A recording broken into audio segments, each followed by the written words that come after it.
Welcome to our deep dive into bird intelligence. We've got a ton of articles about just how smart birds are. Oh, it's fascinating stuff. Yeah, so we'll be taking a look at all of that. And Amazing. yeah, and I think some listeners might be surprised to learn just how intelligent our feathered friends really are. Absolutely. So, Yeah, get ready to rethink that whole bird brain thing. yeah, exactly. That's not what you think. So we're going to be talking about birds that use tools. Oh, yeah. Birds that navigate in ways that are just mind-boggling. Truly mind-boggling. And who knows, maybe we'll even discover a bird sense of art along the way. Oh, wouldn't that be something? Right. Our main source for this deep dive is Jennifer Ackerman's book, The Genius of Birds. A fantastic book. Yeah, so let's dive right in. You know, that whole bird brain thing. Yeah. It's kind of a knee-jerk insult, It right? really is like somehow implying a lack of intelligence. Yeah. But in reality, birds have some serious smarts. Yeah, so give us some examples. Like, what can these feathered geniuses actually do? Okay, well, let's start with African gray parrots. Okay. Not only can they learn like hundreds of words, Wow. but they actually grasp abstract concepts. Really? Yeah. And then you've got Western scrub jays. Okay. These guys are master planners. Planners. Yeah, they'll hide food in specific spots based on what they think they'll want to eat later. So they're thinking ahead. Like, tomorrow morning, I'm going to want some peanuts. I better stash them over there. Exactly. It's like mental time travel. Wow. I can barely remember what I had for breakfast. Aha, right. So, pretty impressive. Yeah, and of course we can't forget those New Caledonian crows, Oh, yeah. the true rock stars of tool making. I've seen videos of those crows. Yeah. It's incredible. They're not just using, like, a stick to get a grub. They're Right. crafting tools. Yeah, exactly. They carefully select materials, shape them into hooks, barbs, Wow. for specific tasks. So it's not just using tools. It's like tool making. It is, and get this, they've even been observed using tools in sequence to solve multi-step problems. Seriously, I struggle to use a can opener. Aha. What's going on in those tiny brains? That's the fascinating thing. It really challenges our assumptions about what intelligence looks like and where it can evolve, because birds are so different from mammals, Yeah. but they've developed similar smarts. It's a testament to the power of the environment to shape the brain. So It's called evolutionary convergence. So these crows are basically rivals to primates when it comes to tool use. It's true. Think about it. Humans, Yeah. chimps, orangutans, and New Caledonian crows. Wow. The only 4 groups on the planet known to craft their own complex tools. That's incredible. Makes you think, right? Yeah. So they're engineering geniuses. But what about their social skills? Are they as clever in their interactions with each other as they are with twigs and leaves? Oh, absolutely. They've got complex social lives. Requires a deep understanding of relationships, hierarchies, and even anticipating what another bird might want. So give me an example. Like, how do they actually put these social smarts into action? Okay, we'll take pinion jays, for example. Right. They live in large, complex groups with intricate social hierarchies. Oh, wow. They got to keep track of who's who, who's dominant. It's like a real-life feathered soap opera. Uh-huh, yeah. Then you have Western scrub jays. Okay. Not only do they cache food, but they seem to understand that other jays might try to steal it. Ooh, sneaky. Right, so they use all sorts of tactics to protect their hidden treasures. Like what? Like pretending to bury food when they're not actually burying it. Oh, so like, I see you watching me, buddy. You think I'm going to make it that easy to steal my snacks? Uh-huh, exactly. Like they can attribute mental states to others. Really? Yeah, they understand that another jay might be thinking about stealing their food. So they understand deception. They do. It's a form of theory of mind. Wow, that's incredible. So we've got these birds that are planning for the future. They're deceiving each other. They're making tools.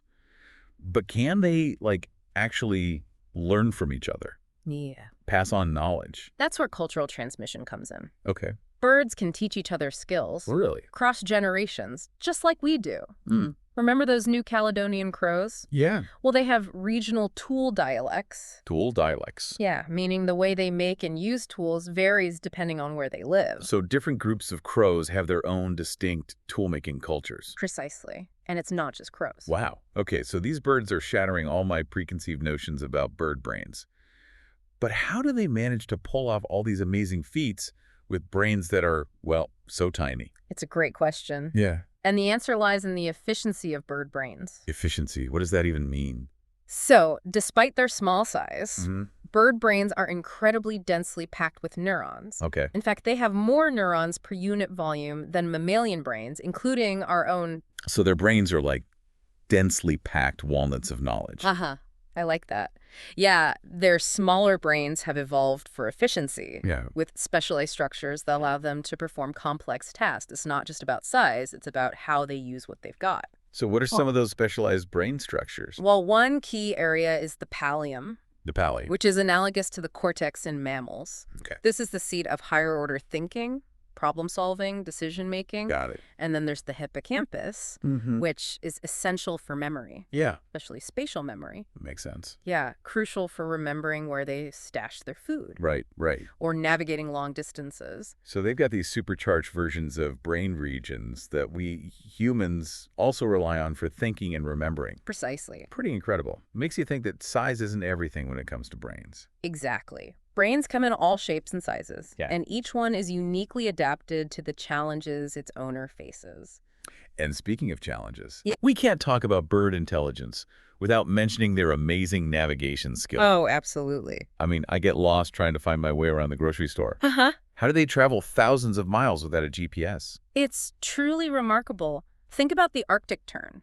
Okay. This tiny bird migrates up to 44,000 miles every year, What? flying from the Arctic to the Antarctic and back. That's like circling the globe twice. It is. And they're not just following a set path. Right. They have to constantly adjust their course, factoring in weather conditions, landmarks, and who knows what else. Yeah. And then there are pigeons. Yeah. These often overlooked birds, but they can find their way home from completely unfamiliar locations, even hundreds of miles away. It's incredible. Do they have some kind of internal compass? Well, it's not quite that simple, but it's actually a multimodal navigation system, Multimodal. meaning they use a combination of cues to find their way. Like what? Well, for starters, they can sense the Earth's magnetic field, Oh, wow. which acts like a compass. Okay. They can also use the sun and the stars to orient themselves. They're like little celestial navigators. Exactly. Yeah. But that's not all. They can also use their sense of smell to navigate, picking up on scents that we humans are completely oblivious to. Yeah. And they're also incredibly good at remembering landmarks, using visual cues to find their way. So it's like they have this super sophisticated GPS system in their brains that's constantly taking in information from all these different sources. Precisely. Man, I'm starting to feel a little inadequate with my reliance on Google Maps. Uh-huh. It really puts our own navigational abilities into perspective. It just shows how diverse and adaptable intelligence can be. Absolutely. But speaking of learning, Yes. let's shift gears and talk about bird communication, specifically birdsong. Okay. One of the things I find fascinating about birdsong Yeah. is how much it resembles the way we humans learn to talk. It's like they go through similar stages. Oh, absolutely. Both birds and humans have what's called a critical learning period. Right, just like how babies need to be exposed to language early on. Exactly. There's a specific window of time where they're most receptive to learning these vocalizations. And don't baby birds go through a babbling phase too, just like human babies? They do. Young birds spend so much time practicing and refining their songs, experimenting with different sounds and patterns. And just like with human babies, that babbling is crucial for developing their vocal skills. So they're not just born knowing these songs. Or no, they're not. They have to learn them, Yeah, through practice and social interaction. just like we do. Exactly. I find it amazing that these similar patterns have emerged in such different species. It is remarkable. And the similarities go even deeper than behavior. Oh, There are parallels on a neurological level, too. really? Yeah.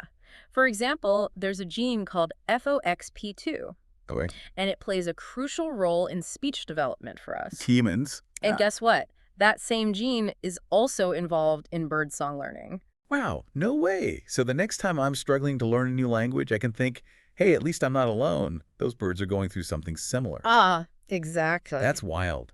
But it does make you feel a bit more connected to them, right? It really does, and it highlights how much we can learn about ourselves by studying other species. Mm-hmm. You know, understanding how brains develop and function across the animal kingdom can give us valuable insights into the evolution of language and cognition. Okay, so we've talked about these tool-making crows, mind-reading jays, and birds that learn songs just like we learn languages. It's all really incredible. But earlier you mentioned that birds might even have a sense of art. Ah. Tell me more. That one really caught my attention. Uh-huh. Okay, well, this is where we enter the fascinating world of the bowerbirds. Bowerbirds. Yeah, these guys are the true artists of the bird world, Okay. known for their elaborate courtship displays. What color displays? Well, male bowerbirds build these incredible structures. Okay. They're called bowers. Yeah, to attract mates. And they're not just nests. All right. They're carefully constructed, often quite elaborate, made from twigs and leaves and other materials. So they're like architects, Yeah. building these little dream homes. Uh-huh. You could say that. But here's where it gets really interesting. Okay. They don't just build the structure. Yeah. They decorate it. Decorate. Yeah, and they're not just scattering stuff around randomly. Okay. They collect these colorful objects, berries, flowers, shells, even bits of plastic or glass, and they arrange them in specific patterns. Wow. So they're like interior designers with a sense of style. Right. It really makes you wonder, is this art in the way that we understand it? Yeah, it's a good question. I mean, do they have like an aesthetic sense? Well, there's actually evidence to suggest that birds, like pigeons, can distinguish between different artistic styles. No way. So like a pigeon could critique my art collection. Well, maybe not in words. Okay. But they might show a preference for certain pieces. Really? Yeah. And with bowerbirds, Yeah. the females are very picky about the quality of these bowers. Oh, interesting. Yeah. They inspect the structure, the decorations, the arrangement, everything. And they choose their mates based, at least in part, on these aesthetic qualities. So the males are really putting on a show to impress the females with their artistic talents. Exactly. And the fact that females are making choices based on these displays suggests that there's something about these aesthetic qualities that's important to them. It makes you think. It really raises some big questions about beauty and art in nature, doesn't it? It does. Like, do birds experience these things in a way similar to how we do? Right. Do they have their own unique sense of aesthetics? It's fascinating to consider. It really is. And it all gets at the heart of what it means to be intelligent, to appreciate beauty and to express yourself creatively. It does. These are questions we're only beginning to explore. So we've got these tool-making crows, mind-reading jays, artistic bowerbirds.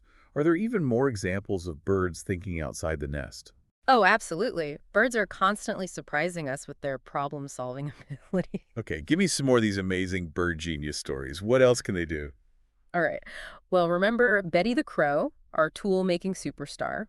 She became famous for spontaneously bending a piece of wire to create a hook tool to retrieve food from a container. Wow, that's amazing. And she wasn't taught to do this. She just figured it out on the spot. That's incredible.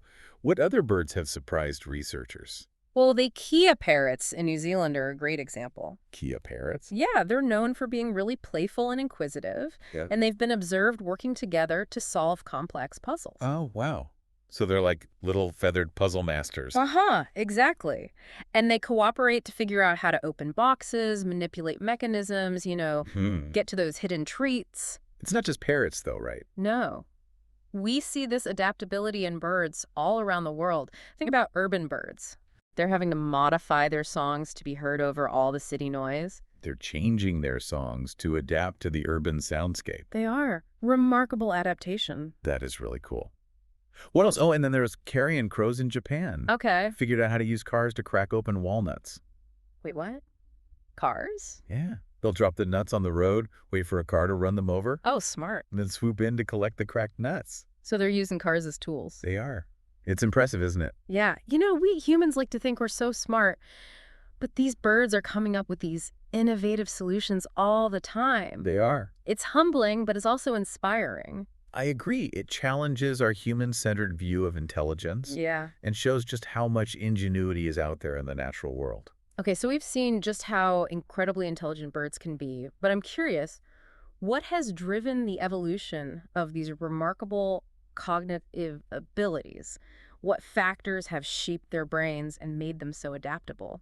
What's a complex interplay of factors? Yeah, but a key one is the ecological challenges they face. Okay. They have to evolve to survive in all sorts of environments, from forests to oceans. Right. And those challenges have shaped their brains and behaviors. Can you give me some specific examples of how ecology has shaped bird brains? Sure.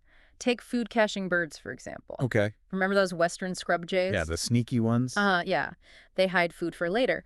Well, these birds tend to have enlarged hippocampi, Which is... that brain region responsible for spatial memory. Right, right. So if you're going to be hiding food all over the place, you better have a good memory. Exactly. And it's not just food-caching birds. Okay. Tool-using birds also show specialized brain adaptations. Hmm. Studies have found that brain regions involved in tool use Yeah. in New Caledonian crows, for example, Mm. are larger and more developed Wow. than in other crow species that don't use tools. Wow, so their brains have actually evolved to support this innovative behavior. For- So it's not just the physical environment that shapes their brains, right? Yeah. You mentioned social interactions, Right. too. How do those play a role? Oh, social interactions are absolutely crucial, Yeah. especially in those species that live in complex social groups, Hmm. because they have to navigate intricate relationships, hierarchies, alliances, rivalries. Yeah, it's a lot. It is, and all that social interaction selects for a more sophisticated social cognition. So the more complex their social lives are, Yes. the more they need to develop their social smarts. Exactly. They need to be able to understand and predict behavior, to deceive, manipulate, cooperate, learn from each other. It's like a constant mental workout. It is. So basically, those challenges of their social lives are pushing their brains to become more complex and adaptable. Precisely. And, species that engage in cooperative breeding. Cooperative breeding. Yeah, where individuals help raise offspring that aren't their own, Mhm. often show enhanced cognitive abilities. Mhm. Yeah, this is likely because cooperative breeding requires a high degree of coordination, Yeah, definitely. communication, social understanding. It's amazing. So by working together to raise their young, Yeah, they're actually boosting their brain power. it seems so. That's incredible. It highlights how social and ecological factors can work together to shape the evolution of intelligence. Exactly. Yet birds are a fantastic example of that. They are. It really shows how the environment can shape the brain in such powerful ways and how diverse intelligence really is. It does. Birds are a testament to the incredible diversity and adaptability of life on Earth. Absolutely. It makes me wonder, are there other animals out there that are just as impressive? Oh, there's so many. I can't wait to hear about them. Let's dive in. Let's do it. So besides birds, what other animals are out there that are super smart? Well, if we're talking about tool use, Yeah. chimpanzees are definitely up there. Chimps. Yeah, they've been seen using sticks to fish for termites, Oh, yeah. rocks to crack open nuts, Mm-hmm. and even making spears to hunt small mammals. So they're using tools kind of like our early human ancestors. It's really similar, yeah.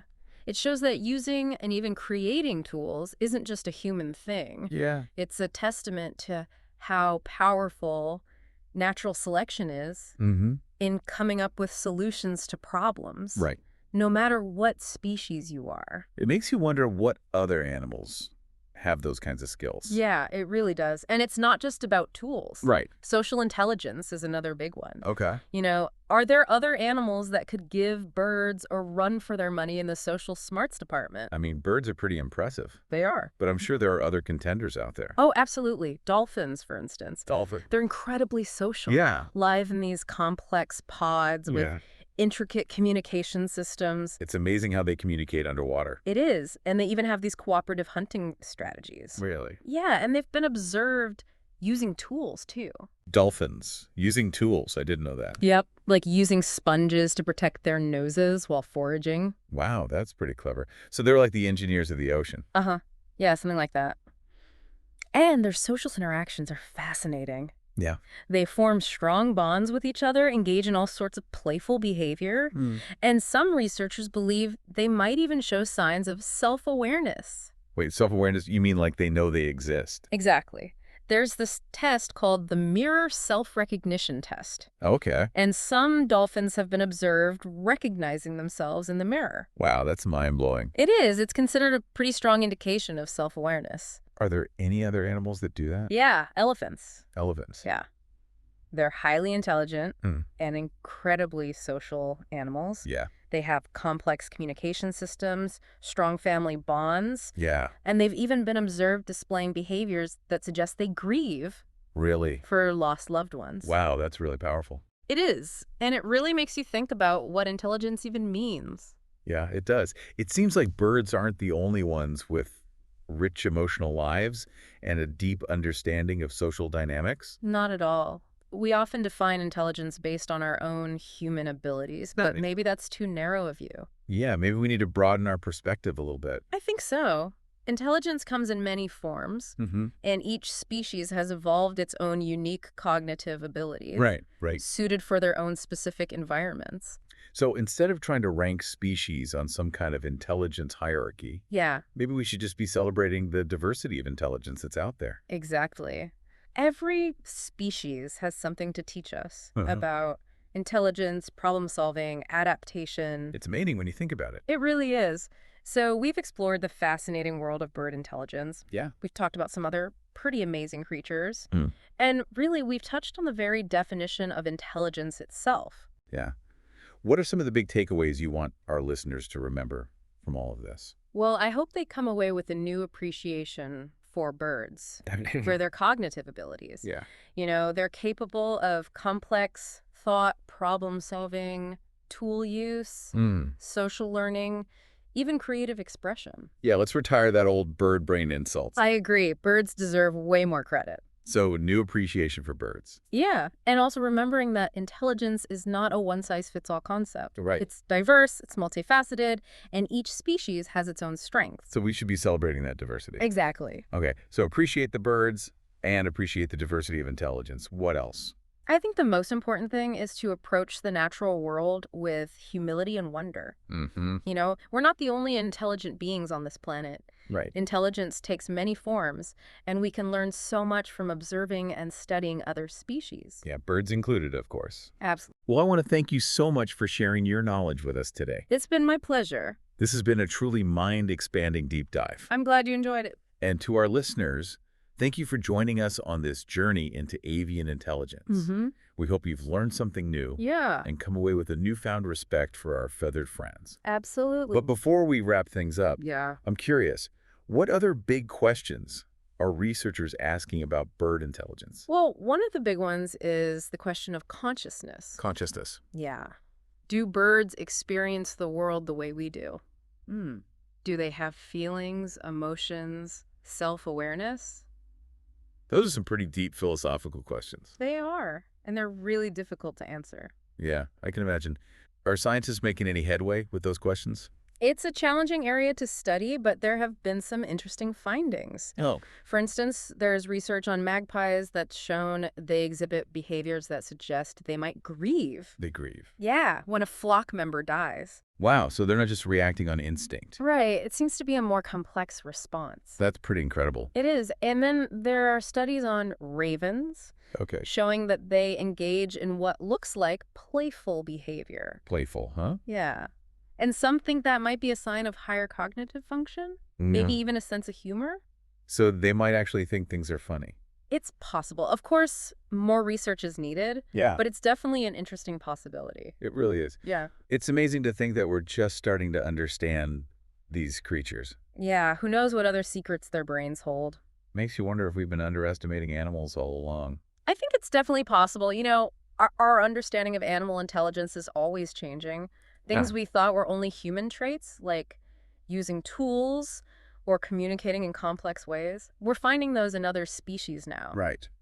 Birds are a perfect example. Yeah, it really seems like with each new discovery, that line between human intelligence and animal intelligence, it gets blurrier. It really does. It forces us to step back and kind of rethink our place in the world and recognize that intelligence and complexity are all around us. So where do we go from here? What are some of the big questions that scientists are still trying to figure out when it comes to bird intelligence? Well, one of the biggest questions is about consciousness.